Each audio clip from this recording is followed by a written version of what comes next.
The hero myth basically says, go out there, confront the dragon, get the gold, share it with the community, and live properly. Or it says, the alternative is, face the tyrant, enter the desert as a consequence because everything falls apart, recast structure, find the promised land. Those are the two elements to the hero myth. And that's divine. It's the closest thing to divine that we know. You might say, well, what happens if you follow the divine path? And the answer might be, well, everything turns out perfectly because God is on your side. It's like, no, that isn't what happens, because things don't turn out perfectly. It's your best bet. It's your best strategy, right? That's the thing. And, dragons wouldn't be dragons if they couldn't eat you. And so, but that's okay. That's okay. And this is something I found so useful about the biblical stories, especially about the Abrahamic stories, which I didn't know that well till I lectured about them last year. God calls people to the adventure of their lives. And so you could say, in part, God is that force within you which calls you to the adventure of your life. And it says, get away from your family, get away from your blind and unconscious comfort, and get the hell out there in the world. Well, God calls Abraham out from his fathers, where he stayed far too long, and from his kin, where it's secure. And like the first thing he encounters is a famine, and then he encounters a tyranny inhabited by people who want to steal his wife.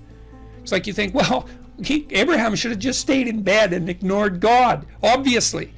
Well, that isn't how it is. It's like we're built for struggle, us human beings.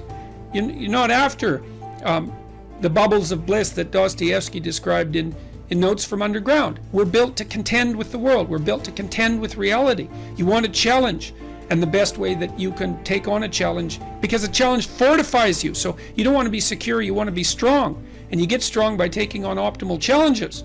And so you lay out your destiny in the world, and you take the slings and arrows of fate, and you make yourself stronger while you're doing so. And you might fail, and fortune might do you in, but it's your best bet. And people have extracted unbelievable successes out of catastrophic failures. And I'm not saying that in a naive way. I know perfectly well what happens to people. You're doing fine in life, and then you get cancer, and then 6 months later you're dead. And all the heroism in the world isn't going to save you at that point. But that's not the point. That's not the point. Life is bounded by mortality. But that doesn't mean that you don't get out there and contend. And you develop by contending, and you minimize the net amount of suffering in the world. And that's something, man. That's something to do. So it beats laying in your basement and getting bitter and then doing the terrible things that bitter people do. So you can't ensure that the meaning you experience is self-determined, but you can play your role to the best of your ability, and that will be good enough. And that will be good enough.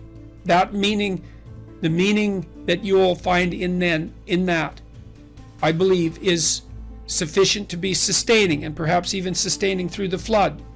So it isn't that you can avoid catastrophe, it's that you can prepare yourself to deal with it honorably when it arrives. That's what you've got.